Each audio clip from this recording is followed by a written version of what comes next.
Hey there, welcome to Command Center. I'm Bram Weinstein in for Julie Donaldson. As the team finished up their OTAs, they're getting set for the next phase of the offseason, the veteran minicamp.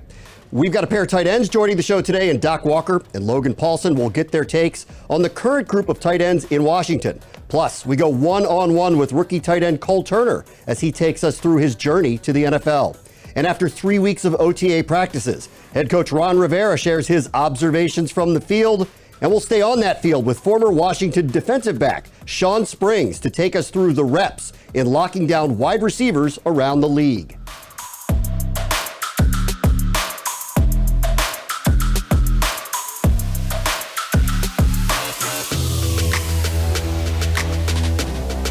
Hey there, welcome into Command Center. I'm Bram Weinstein with our two tight ends, Logan Paulson, Doc Walker.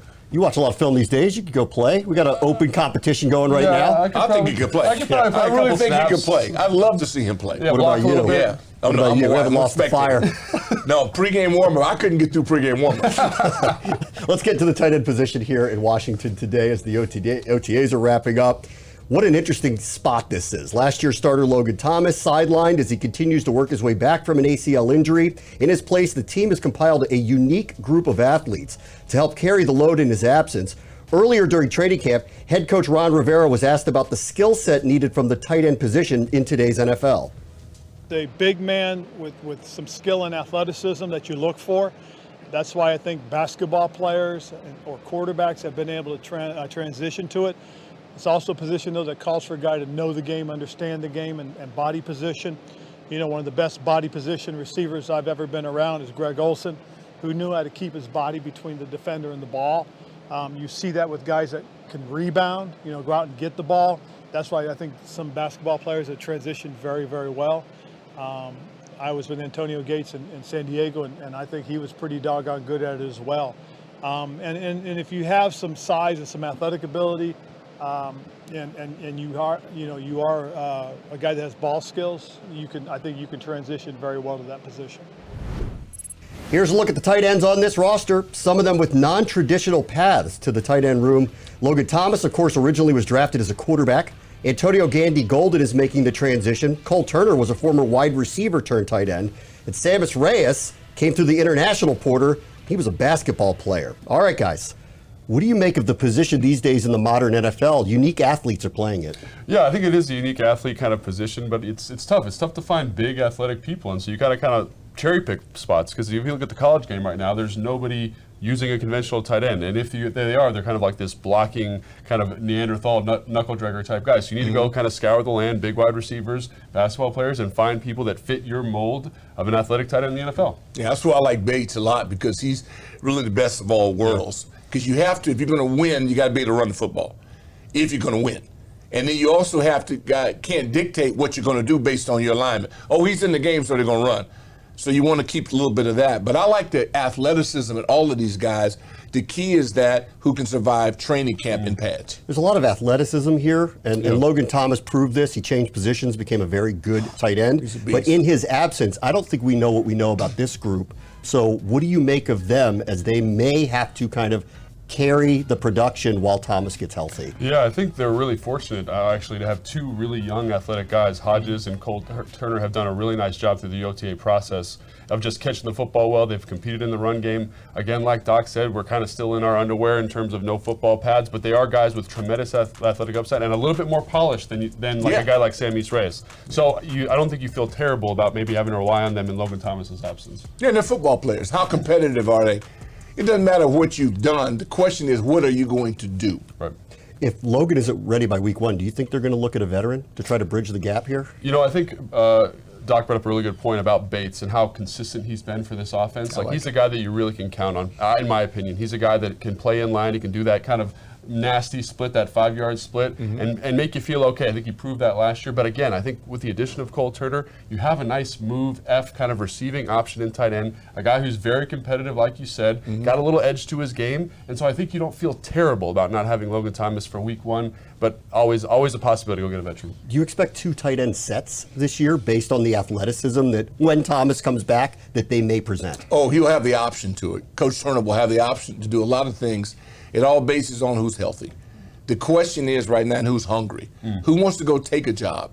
This is about right now, to me, every position would be wide open until you start winning. And it's about beating the Jaguars in week 1.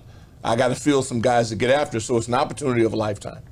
Turner, Bates, Thomas, Hodges. How many are we keeping here on this roster? I mean, right now it feels like 4. I mean, the way those guys have practiced so far, and again, it's still very early, but it feels like 4. And I think the interesting variable here is that Sammy Reyes has not practiced at all. Yeah. He's the only guy in that group with NFL special teams experience. And if you're a 3rd or 4th guy, as you know, Doc, you got to play teams. Got to play teams. You got to play teams as a starter. The best teams, everybody's all in, and special teams is where it's got to be. Everybody. And so Donnie Warren just retiring. Now, he's the best I've seen in here, doing it all. Everybody's on teams. Everybody does whatever it takes to win. He wasn't going to play power forward like Sammy Reyes did. No, but he did a good job no. as a Washington player. All right, deeper dive into the collegiate numbers here of Cole Turner, the 5th-round draft pick. In 45 games at the University of Nevada, he recorded 1,370 yards, 20 touchdowns, 177 receptions. His 10 touchdowns last year were tied for the 2nd most among tight ends in the country. And for more on Cole, here he is with Logan Paulson. Obviously, Nevada kind of run a spread offense. You came out of high school. You broke the receiving record your senior year for receptions in Oregon. Is that true? That sounds right. That sounds right. That's pretty cool. So you were a receiver first, you go to Nevada, and then you obviously had to make a transition to a new position because they run a spread. How was that for you? Honestly, at first it wasn't really too tough because I didn't do much inline stuff my first year switching to tight end. Yeah. And then they gradually had me do more and more. So they kind of made it easier on me. But I mean, the hardest part was just having that mentality. And then once you have that, that's half the battle. You talked about that mentality. What's the mentality? What's the difference between, because you got to block a receiver, but what's the difference between going from receiver to tight end? Oh man, you just got to be able to say when whoever's in front of you said, I gotta win. That's half the battle, you know. Yeah, absolutely. Once you have that part, you know, and that you want to hit somebody every single play, then you'll be all right. Meeting all the other guys you're going to be playing with, is that different? I remember shaking guys' hands and then being like super competitive, like trying to squeeze my hand super hard and stuff, you know? Yeah. And is there been anything like that going for you here or no? I haven't met too many guys yet, but I have ran into Logan Thomas. Oh, nice. So, and I already talked to him on the phone, so. I've heard he's a fantastic guy. Oh yeah, he's been awesome to me and really looked out for me so far. Has he given you any kind of insight to this environment at all, or is it just like, hey man, what's up, good luck kind of thing? Mostly, hey man, what's up, good luck. But he said, if you need anything, you know, I'm there for you. That's fantastic. So, I mean, for a veteran to call you, that's got to mean something to you. That's got to make you feel better, right? Yeah, it meant a lot that he went out of his way to do that for me because he called me about an hour after I was picked. So it was really cool for him to do that. That's fantastic. That's really cool. So what is like the biggest strength of your game for people who don't know you? Like if you want to kind of say a couple words about like what you bring to this team, what would that be? I think I kind of bring like a change of pace tight end where I'm more of a guy who's coming in that, you know, I'm a more possession receiver type of guy, a guy in the red zone who's going to compete, kind of line up anywhere and kind of make plays from any spot on the field. So I kind of feel like that's my strengths right now. Yeah, you mentioned lining up everywhere. Obviously that's you got to be a smart guy to do that, right? Do you feel like learning playbooks and football comes naturally to you in terms of understanding, or is that something you got to kind of grind with? Yeah, I think so. I mean, you definitely have to grind it no matter if you know it or not. You know? That's a good answer, man. I tried to trip you up there, but you didn't take it. So yeah, definitely like, I'm someone who enjoys watching film, and I definitely enjoy taking time to learn the game and learn. I want to learn every single position, not just mine. I want to know what the O-line's doing in protection. Yeah. I want to know what routes the receivers are running to help me get open. I want to know the quarterback's progression from what read am I in the progression. So. Yeah. Still to come, Logan spoke with head coach Ron Rivera, where they're going to explain block destruction techniques. Stick around.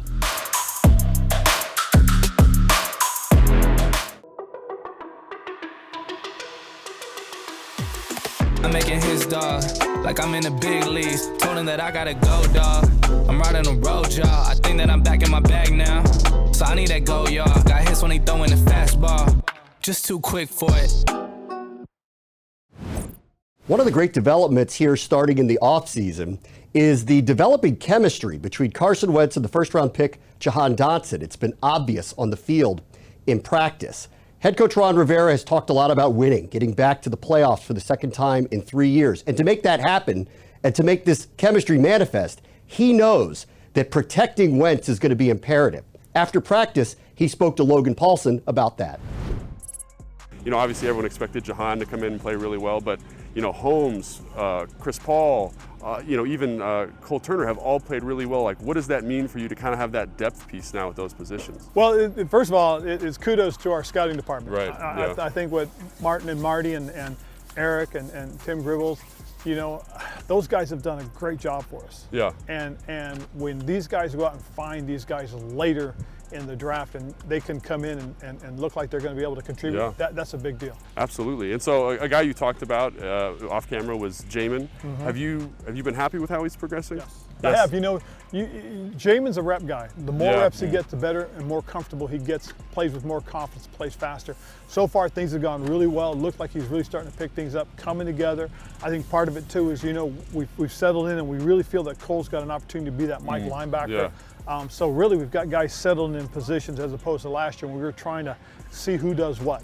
So we feel pretty good about that. Yeah, and you mentioned Cole at the middle linebacker spot. One of the things I've noticed just watching practice is kind of Fedarian and Allen, how they're able to kind of keep him covered up. How important is that kind of for his development? That's very important because, again, one of the things that we want him to understand is that I got these guys in front of me.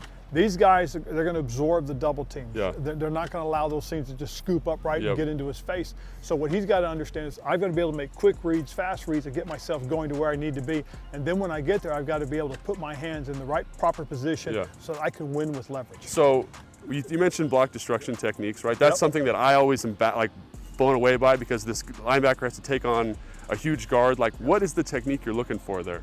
Well, it all depends on your situation. Okay, all right. Okay, if I'm coming straight downhill and you're coming off a double, I know I've got to get to you before you disengage. If you disengage, off the double, you're saying. Exactly. Okay. So if you're on the double and you haven't disengaged yet, I can come in and I can use a shoulder, Okay. or I can use a long arm. So let's say I'm on the double right here. Okay, you're on the double. If I get there before you come off that double, I can just go ahead and dip and rip right on through. See. Okay. If you're starting to come off and I can long arm you and I can get you, if that shoulder's still exposed before you have a chance to get me, I can just easily push by you. Now, you come off full, now we're square. Yeah, we're square. Now that's where we've got to talk about using proper technique and leverage. Okay, so what do we got? As I got? come in, one of the things I want to do is I want to be able to measure it, take my face mask, my hands, and just put it right into here. Yeah. Okay? Are you right hitting with the into hat here. too, or no? No, I'm just trying to connect right here. Why? Because if I engage this way, what happens is I lose vision. I see. And the back can go wherever. Correct. But if I play with my hands initially, and whatever happens from this point, I can now locate. But the biggest thing I have to do is I have to defeat you first. The biggest mistake I watch guys do is they go like this. And oh, right, yes. That's where you get in trouble. So if I come in, I'm focused in this way, and I strike you here, okay, and I work through it, I can now locate. And do you care about the linebacker getting washed at all? Like, I mean, they're in their gap, but do you care about them getting displaced horizontally? No, because what happens is if I come here and I strike you, okay, and if I strike you with this foot getting down at the right time, I shouldn't get washed. I see. If I got this foot up in the air and I strike, now I'm going to take that long step. Exactly. Absolutely. So it's about getting yourself in position using the same hand, same foot, shoulder technique. Okay, so if my right leg's going down, I should be striking with my right side. That's where I've got all my power, and everything's going linear in one direction. And then you got to shed and make the tackle, right? Correct. And that's all. Correct. Like you're here, and then what are we doing? Rips, tight well, slants? a lot of it depends. Again, it's how you feel. If this guy's trying to get wide, I might try and rip through, or I might just try to shrug him off to one side. But if I see him coming down as I strike, all I got to do is just get enough separation so that I flash, and he comes right into me, and now I can strike and finish. Finish that tackle. Yes. Coach, thank you so much, man. I'm excited for OTAs, and I think you're excited too. Really appreciate the time. You're welcome. Thanks, man. That was now. This was then. Here's That Doc guy. Walker. Look at that handsome Who is that young man. idiot? Where are you guys when you're doing this? Believe me, we're on a legitimate farm, and that animal, I was ferocious. I was scared to death. Really? Sitting there, the smile was off of the camera because that dude was that close to me. Whose idea was that video? Wow, man. Multiple idea? concussions. No, I'm not taking credit for the idea. It was a collaborative effort. Yeah. All right, All right, that's a 5 o'clock club. A lot of things were discussed that we're building. A lot of things were discussed, including the tuxedos. Still got the tuxedo somewhere? Yeah. Next time, nice. wear it here. That'd be nice. Oh, yeah. All right. Let's talk about the blocking techniques. Has a lot changed here these days in how you handle great He's defenders? the expert. I'm an observer. I'm watching with binoculars or standing on the sideline. No, it's still you got to get a guy to not get the ball carried. My idea of blocking is that as long as I don't let you make the tackle, I did my job. That's excellent. Yes. See, he's much different. No. He was a pile driver. He's killing people. He's knocking people off the ball. The whole deal is to make sure the back gets in the end zone. Yeah, or gets right. the first down. Yeah, and I think that from the clip with Ron, I think one of the things that came up out of that was the guys that just run into the blocker. You love those guys because it's like a magnet. You don't have to worry about it. Yeah. The guys that can play through the blocker, get to the good arm length, and see vision to the football. Those are the guys you got to worry about because they're trying to make plays. They're not trying to give you a concussion. They've got guys here that they trust on the offensive line. They brought Leno back. They have 2 new guards, but they're players that they're comfortable with. Andrew Norwell, Trey Turner both played for Ron Rivera back in Carolina. Still, it is a new look. What's a reasonable ask in production here this year from them? I was actually really worried about the addition because I think when you lose Brandon Sheriff, who when you watch him is maybe the second best guard in the NFL when he's healthy, and having 2 guys who are a little bit more of a journeyman role guys. I mean, they've had success in their career, but older, but they understand this scheme at a very high level. They understand Mascow's mic points. They understand what the intent of the runs are, and sometimes, Doc, you know this better than most. Just knowing where the intent of the run, and where the back's going to go is super helpful. Yeah, right? and Mascow, again, I trust him. Yeah. He has gotten the best results, or is among the best anybody here. They trust him. They believe in him. It's a unit. That unit will get the job done. But they need a back, run with vision. You need help. It all has to work in concert. When you got John Riggins and Joe Washington, guys like that, they help set blocks up. Yeah. You can't have a guy run right in your back. So it's a concerted effort. I trust that'll happen, and I'm excited about what the possibilities are. The depth is there again. Will they get the same starting unit production again? I guess we'll have to see when we get around to the season. All right, still to come here on Command Center. Shawn Springs takes us through some of his tips and tricks as we hit the field to learn how to defend today's wide receiver.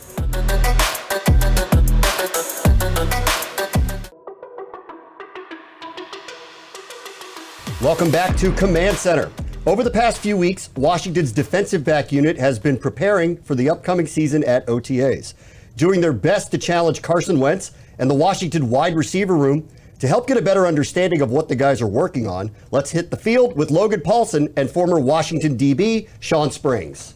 All right, right here on the field with Shawn Springs, the man himself, played DB in the NFL for 13 years, and we're going to talk about something that this defense does a lot, and that's quarters coverage. And you said something to me off camera, which I think is interesting, is like no matter what the coverage is, quarters, whatever, they got to have a plan. So let's start with quarters.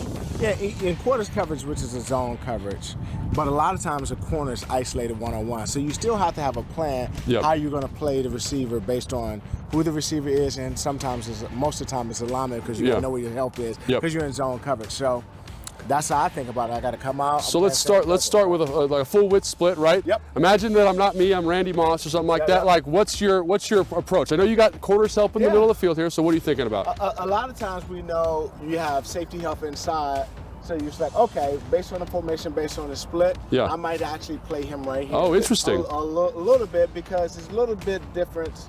So yeah, if I was in here, right, you'd be. And if you moved inside, now you're closer to the outside linebacker, and also close to the safety. So now I have help. So now my leverage went from here to more here. So now if you released on me, if I'm here and you released, I'm right here. Right? So now I'm forcing you to my help. Right. And so let's go back in here. So that makes sense to me. That makes a lot of sense. Force your help. But here you said you want to go a little bit more inside. Right here I'm a little more inside because now my linebacker who can get me underneath help from my safeties 10 to 12 yards and closer to 2 yards off the hash. So now I'm playing for the inside routes. If you go inside, I want to be here so I can stop you from the inside routes. And I'm okay if you take an outside release. Oh, are you okay? Yeah, I'm okay. Boom, you still got me. You still got me. But now this is a position I want to be in, and I'm one-on-one. And I just play one-on-one with the outside, knowing if he runs a post or if he runs a dig, I should have support inside. And then how do you kind of give yourself markers, right? Because I think of routes, we got, 5 yards, we got slant, in cut, right? Then do you have another marker for yourself? Or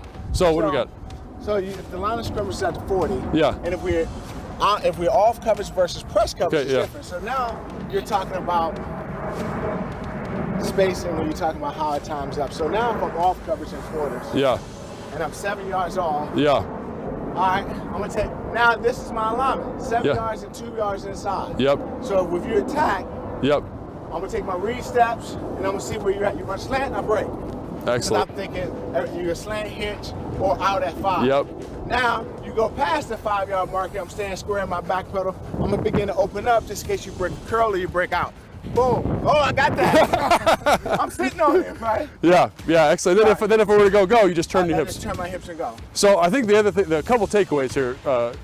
is that corners, you can help yourself out pre-snap alignment, Yes. right? And also you can help yourself out in terms of knowing the route tree, right? Yeah, 5, break points. 10, 15, and then go, right? Goal post, yes. And that's where like the classroom prep is so important, right? Yeah. And so, man, I just learned so much, dude. Thank you so much, man. Hopefully, get you back out here, talk some more DB stuff. I might be at a couple of you in the red zone. That's it. 5 yards. That's it. Awesome. Thanks so much. Oh, get out of here. Get off me, man. Very formal football. We got the hogs and tuxes. Hey, you guys in Bucko suits. Yeah, I don't know what to tell you. The Buckeye.